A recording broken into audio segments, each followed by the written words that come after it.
창세기 1장의 말씀은 하나님께서 이 세상을 창조하신 일에 대해서 선포하고 있습니다. 그리고 그 하나님께서 일곱째 되던 날을 복되게 하시고 거룩하게 하시고 그날에 안식하셨다라고 창세기 2장 3절 말씀에 기록하고 있습니다. 그리고 오늘 4절부터 8절까지의 말씀은 그 창조의 사역을 다시 한번 비추고 있습니다. 하나님께서 창조를 두 번 하신 것이 아니고요. 앞서 1장에서 창조의 어떤 세계적인 전 우주가 만들어지는 과정에 대해서 이야기하고 계셨다면 4절부터 8절까지의 말씀은 좀 다른 관점에서 이 하나님의 창조를 바라보고 있는 것입니다. 여호와 하나님께서 세상을 만드셨습니다. 그런데 그 세상이요 아직 돌아가고 있지 않습니다. 그 땅 가운데 비가 내리지 않았고 중요한 것은요 5절에 그 땅을 갈 사람도 없었습니다. 무대는 갖춰져 있는데 그 무대에서 움직여야 될, 살아내야 될 주인공이 없는 것입니다. 그리고 오늘 7절의 말씀에 하나님이 사람을 지으셨다라고 말씀하고 계십니다. 그러니까 창세기 1장과 2장은 시간 순서대로 이어지는 것이 아니고요. 1장에서 창조에 대해서 하나님께서 선포하셨다면 2장에서는 다시금 그 창조의 사역을 조금 더 다른 관점에서 좀 더 집중적으로 인간에 대하여서 사람에 대하여서 그 사람을 중심에 놓고서 이야기하고 있는 것입니다. 그래서 오늘 우리는 이 저녁에 하나님께서 창조하신 사람에 대해서 함께 말씀을 통해서 생각해 보려고 합니다. 기찻길의 딜레마라고 하는 사고 실험이 있습니다. 여기서 사고는 사고 났다는 게 아니고요. 머리로 생각하는 실험이라고 하는 거죠. 잘 알려진 마이클 샌들 교수의 정의란 무엇인가라고 하는 책에도 등장하는 다루어지고 있는 실험입니다.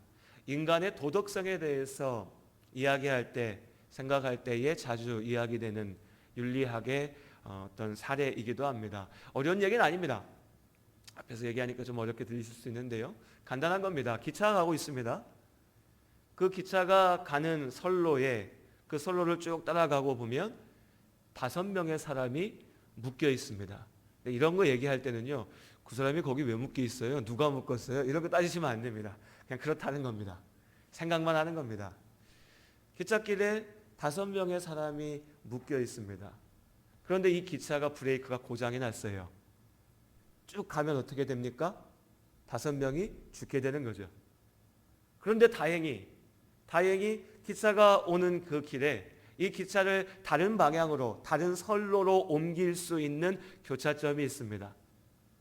그리고 우연찮게도 그 레버를 당길 수 있는 자리에 여러분이 서 계신 겁니다. 내가 서 있습니다. 내가 이 레버를 잡아 당기면 기차 선로가 영화 같은 데서 한번 보셨죠? 선로가 이렇게 딱 움직여져 가지고요. 다른 방향으로 그 기차를 가게 만듭니다. 그럼 이제 쉽지요. 5명이 묶여서 죽게 생겼는데 기차 방향 바꾸면 됩니다. 내가 영웅이 되는 거죠. 사람을 살린 겁니다. 그런데 문제가 있습니다. 바뀌어져서 기차가 가게 될 그 선로에도 한 사람이 묶여 있는 겁니다. 그럼 이제 어떻게 할 것인가? 내가 어찌할 바를 몰라서 그냥 가만히 있는다면, 혹은 내가 괜히 나서서 문제를 복잡하게 만들까 싶어서 그냥 가만히 있는다면 5사람이 죽게 됩니다. 어쨌든 그 5사람을 내가 죽인 건 아니죠. 내가 그래도 5명 살려야 돼 라고 이 레버를 잡아당기면 기차는 다른 방향으로 가게 되고 한 사람이 죽게 됩니다. 5사람을 살리는 영웅적인 일을 한 것이지만 그 한 사람에게는 살 수 있는 한 사람을 죽인 살인자가 되는 겁니다. 여러분이시라면 어떻게 하시겠습니까? 그 자리에서요. 쉽지 않은 문제입니다. 여기에 여러 가지 변수를 더하게 되면 이 문제가 더 복잡해집니다. 알고 봤더니 그 한 명이 내 가족입니다. 알고 봤더니 그 한 명이 이 5명을 그 선로에 묶어놨던 범죄자입니다. 여러 가지 변수에 따라서 각각의 상황 속에서 우리가 고민하고 내리게 될 결정이 달라지게 됩니다. 그런데 이게 사람마다 다 다릅니다. 내가 어떤 가치관을 가지고 어떻게 생각하고 살아가느냐가 이 질문에 대한 답에서 나타나는 거죠. 그런데 중요한 것은 오늘 이 설교에서 이 기찻길의 딜레마, 트롤리 프로블럼이라고 하는데 이것을 얘기하려고 하는 게 아니라 이 내용을 다뤄서 얘기하려고 하는 게 아니라요. 이것이 왜 문제거리가 되느냐라고 하는 것이 사실 제가 드리고 싶은 질문입니다. 질문 한번 바꿔볼까요, 여러분? 기차가 갑니다. 기찻길에 소가 5마리 묶여 있습니다. 반대쪽 기찻길이 있는데요. 그 기찻길에는 소가 1마리 묶여 있습니다. 여러분 어떻게 하시겠습니까? 갑자기 질문에 긴장이 확 떨어지죠.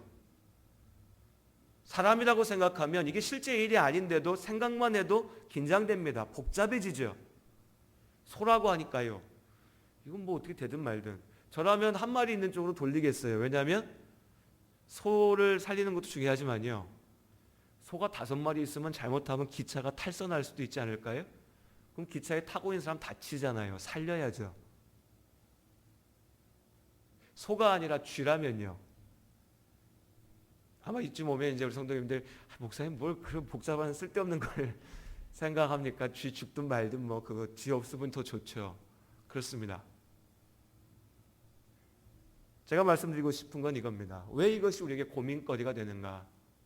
사람의 생명이라고 하는 것이 거기에 달려있기 때문입니다. 그 외에 다른 어떤 것이 걸린다면 그것은 우리에게 더 이상 그만큼 중요한 문제가 아닐 수 있습니다. 가벼워집니다. 그렇게 고민하지 않을 문제가 될 수도 있습니다. 기찻길의 딜레마가 딜레마, 곧 어느 한쪽으로든 답을 내리기 어려운 고민거리가 되는 것은 그 대상이 사람이기 때문입니다. 사람의 목숨은 어떤 상황이든지 간에 하나보다 5이 낫다라고 쉽게 얘기할 수가 없으니까요. 5명 구한다고 1명 죽이면 그 1명을 죽였을 때 우리 마음이 편합니까? 절대 편할 수 없지요. 그것이 우리의 답입니다. 1명이라도 단 하나의 생명이라도 그것은 소중한 겁니다. 사람은 그렇게 값을 매겨서 판단할 수 있는 존재가 아니기 때문입니다. 오늘 학교에서 아이들은 진화론을 배웁니다. 인간도 사람도 결국에는 세포에서부터 출발해서 진화하고 진화해서 만들어진 존재라고 가르치고 배우고 있습니다. 사람은 그저 진화론에 따르면 사람은 그저 여러 동물들 가운데 하나일 뿐입니다. 조금 더 진화된, 조금 더 능력을 가진, 조금 더 힘을 가진 존재일 뿐이죠. 그게 사람이라고 얘기합니다.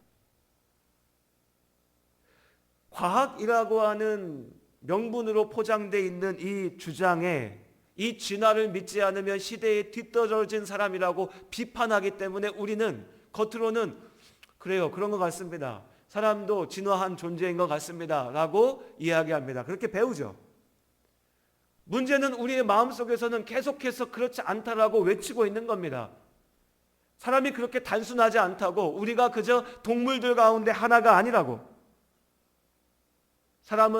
사람의 생명은 그렇게 쉽게 재단하고 계산해서 판단할 수 있는 것이 아니라고 우리의 마음에서 우리의 양심이 외치고 있는 겁니다.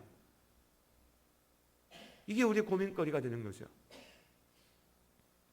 진화론의 설명에 따르면 사람은요, 그저 약육 강식의 이 치열한 싸움에서 살아남았기 때문에 가치가 있습니다. 힘이 세니까 가치가 있는 거죠.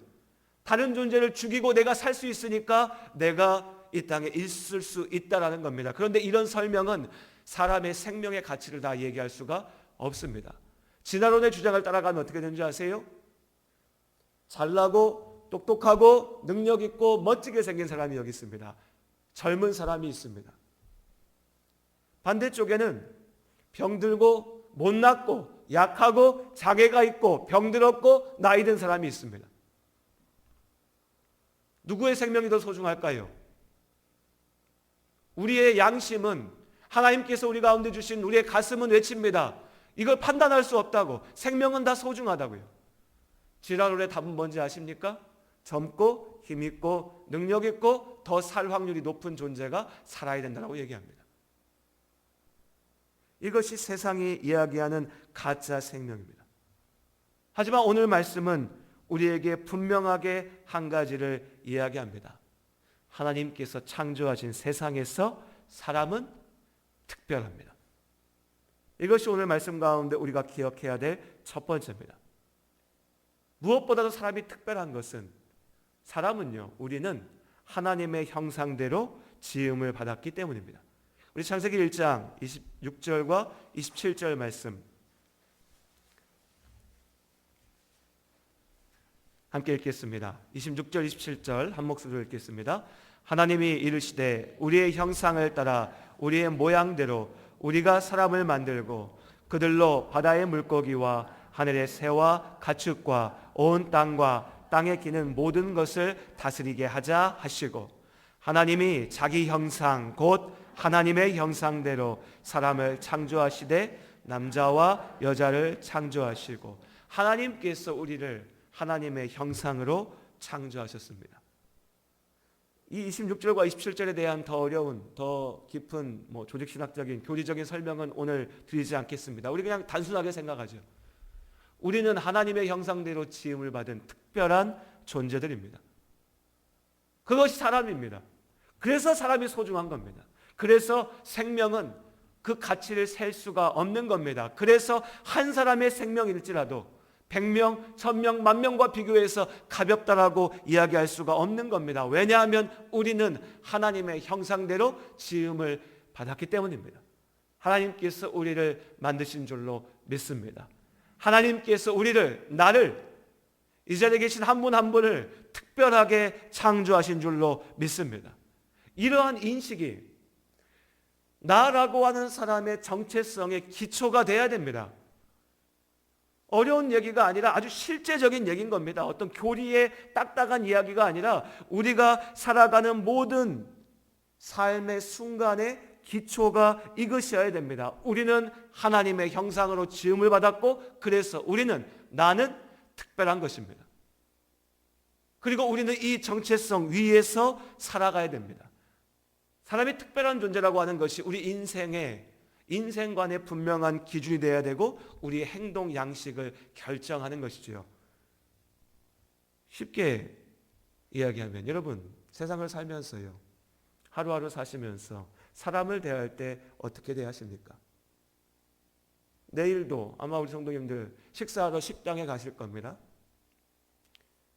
그 식당에서 일하시는 분들을 보고 대할 때 어떤 마음으로 그들을 대하십니까?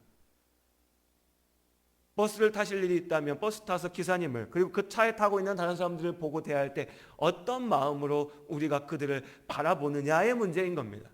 보통 사람들은 어떤 줄 아십니까? 우리 다 아시죠? 사람들은요, 내가 돈을 받을 때는 인사합니다. 내가 돈을 낼 때는 인사하지 않습니다. 그런 태도와 자세로 살아가는 사람들에게 인생의 기준은 뭐지요? 돈입니다. 내가 돈을 가지고 있을 때 그게 나의 힘이 되고, 그 힘을 내가 가지고 있을 때 나에게 내 돈을 받아가는, 내 돈을 필요로 하는 사람들은 다 나보다 약자인 겁니다. 대접할 존재가 아닌 거죠. 가치 없는 사람들입니다. 나보다 더 돈이 많은 사람, 힘이 있는 사람, 나에게 무언가를 줄 수 있는 사람, 그들만 소중한 겁니다. 하나님께서 그렇게 말씀하십니까? 아니죠. 하나님께서 우리를 창조하셨습니다. 사람이 소중하다고 하십니다. 사람이 특별하다고 하십니다. 그렇다면 그렇게 특별하게 지음을 받은 우리가 서로를 바라볼 때 우리의 기준도 분명한 겁니다. 사람은 한 사람 한 사람이 다 하나님의 지음을 받았기 때문에 소중합니다. 그가 잘났든 못났든, 그가 건강하든 병들었든, 그가 많은 것을 가지고 있든 가지고 있지 않든지 간에 사람은 그 자체로 소중한 겁니다. 왜냐하면 하나님께서 그 존재를 창조하셨기 때문입니다. 이것이 그리스도인들이 세상을 바라보는 시작이어야 되고, 이것이 예수를 믿는다고 고백하는 우리가 사람을 바라보는 자세여야 됩니다. 그렇게 우리는 날마다 하나님의 형상대로 지음을 받은 사람을 보면서 살아가는 겁니다. 그 가운데 죄악의 모습이 있지요. 그래서 사람이 우리를 아프게 하고 실망시키고 괴롭게 합니다. 이것은 죄의 문제입니다. 하지만 이 죄가 그 사람을 바라보는 나의 자세를 바꿔놓을 수는 없는 겁니다. 왜냐하면 하나님께서 나에게 원하시는 모습은 그것이 아니니까요. 우리는 여전히 하나님의 형상대로 지음을 받은 그 사람을 바라보는 겁니다. 시선을 안으로 돌려볼까요? 나 스스로를 바라볼 때도 마찬가지인 겁니다. 내 앞에 있는 사람을 하나님의 형상대로 지음 받은 사람으로 바라보기에 소중하다면 여러분, 거울을 통해서 바라보는 나 자신도 마찬가지라는 겁니다. 내가 못났다라고, 내가 이제 쇠약해졌다라고, 내가 병들었다고, 내가 가진 것이 없다고, 내가 이룬 것이 없다고, 내가 자랑할 것이 없고, 내가 이제 나이가 많이 들어서 죽을 때가 다가왔다고 그렇게 손 놓고 포기하고 스스로 가치를 내려놓을 수 없다는 겁니다. 왜냐하면 나라고 하는 존재의 가치는 세상이 만들어주는 것도 아니고 내가 정해서 만드는 것도 아니고요. 하나님께서 주신 것이기 때문입니다. 하나님께서 소중하다고 말씀하시는데 내가 소중하지 않다라고 포기할 수 없다는 겁니다. 이것이 오늘 하나님의 창조 가운데서 우리가 사람을 바라보는 자세여야 되는 겁니다. 그러니 여러분, 하나님 앞에서 스스로에게 분명하게 고백하시고 선포하시기 바랍니다. 여러분, 우리는요, 나는 소중합니다. 하나님 안에서요. 그리고 하나님 안에서 당신은 소중한 존재인 겁니다. 이것이 우리를 창조하신 하나님께서 우리에게 주신 가치입니다. 우리 옆에 계신 분들한테 한번 선포해 보죠. 당신은 소중합니다. 한번 말씀해 보십시오. 당신은 소중합니다. 당신은 특별합니다. 하나님께서 지으셨기 때문입니다. 이것이 이 창조 가운데 우리가 보아야 될 하나님의 뜻입니다. 그리고 또한 오늘 본문의 말씀은요, 사람이 사는 목적에 대해서도 분명하게 이야기하고 있습니다.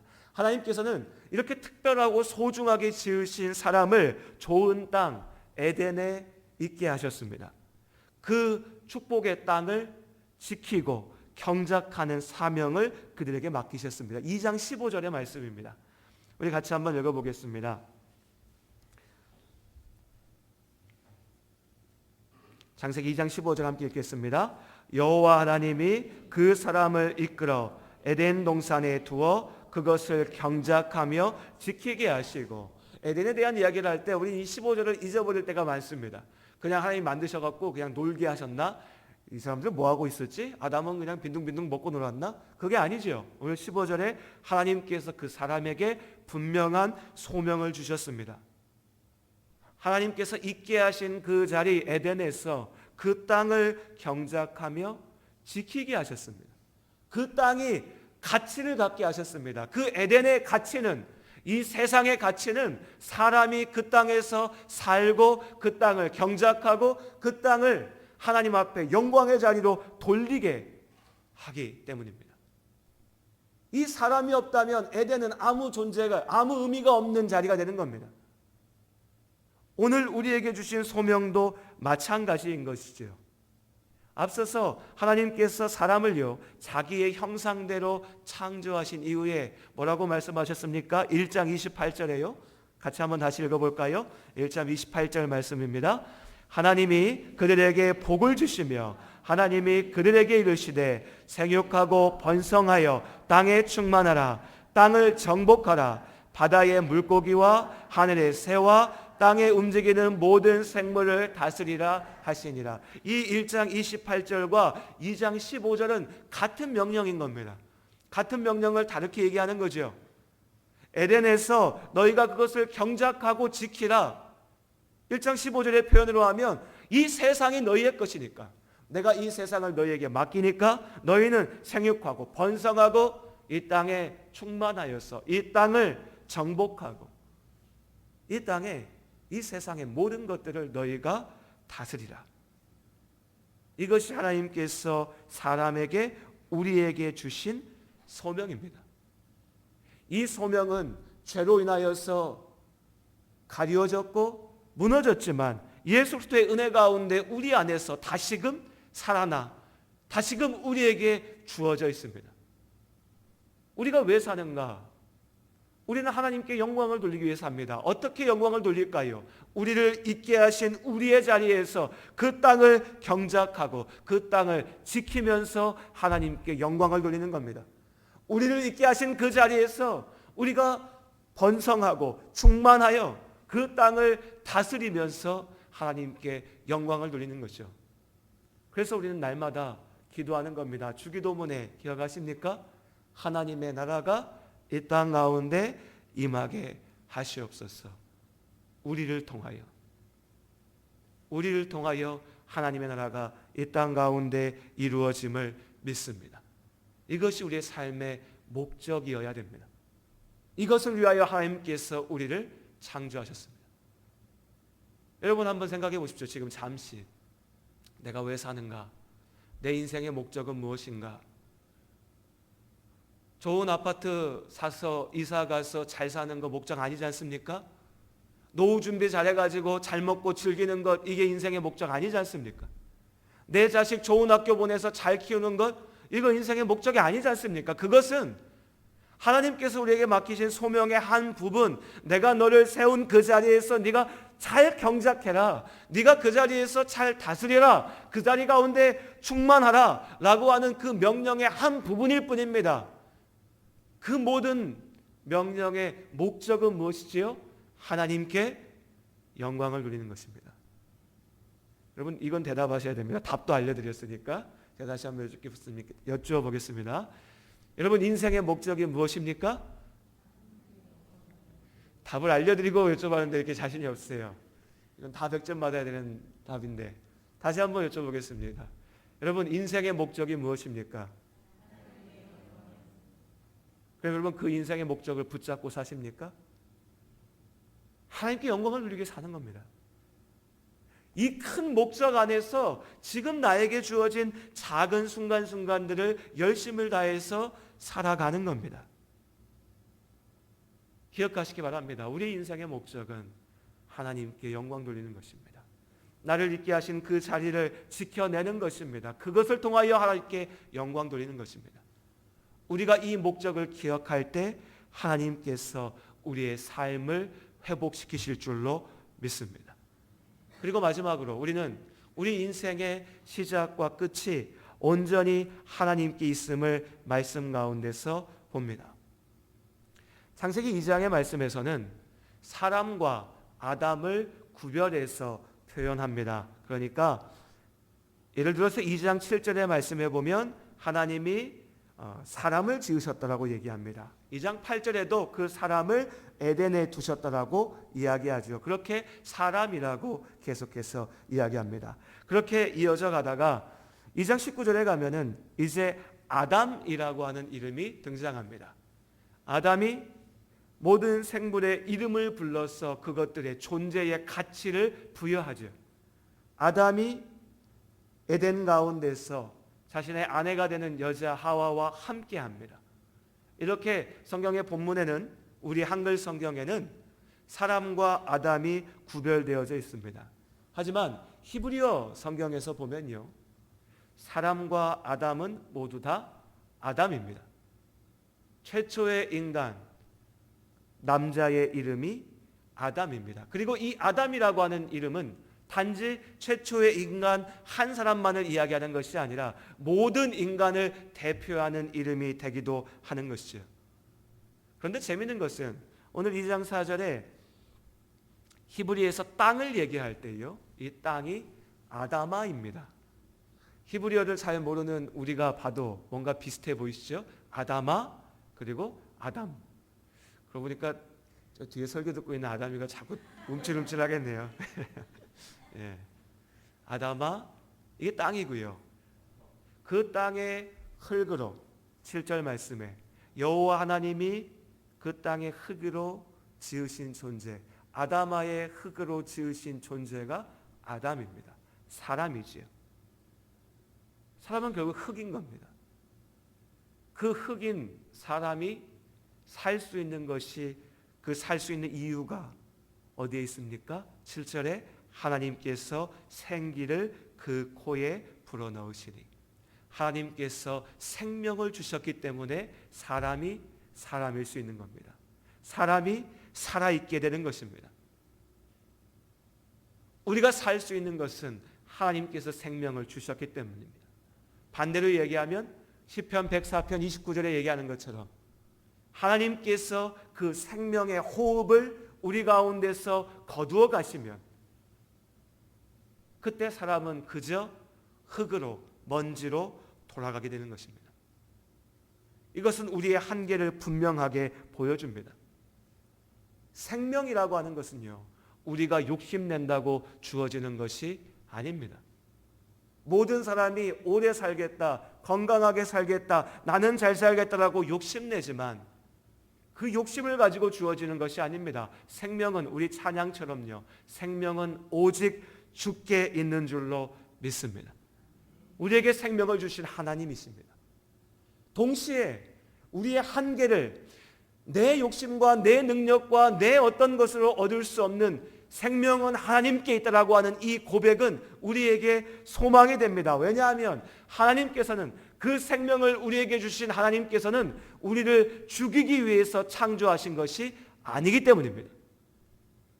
하나님께서는 우리를 살게 하시려고 창조하셨습니다.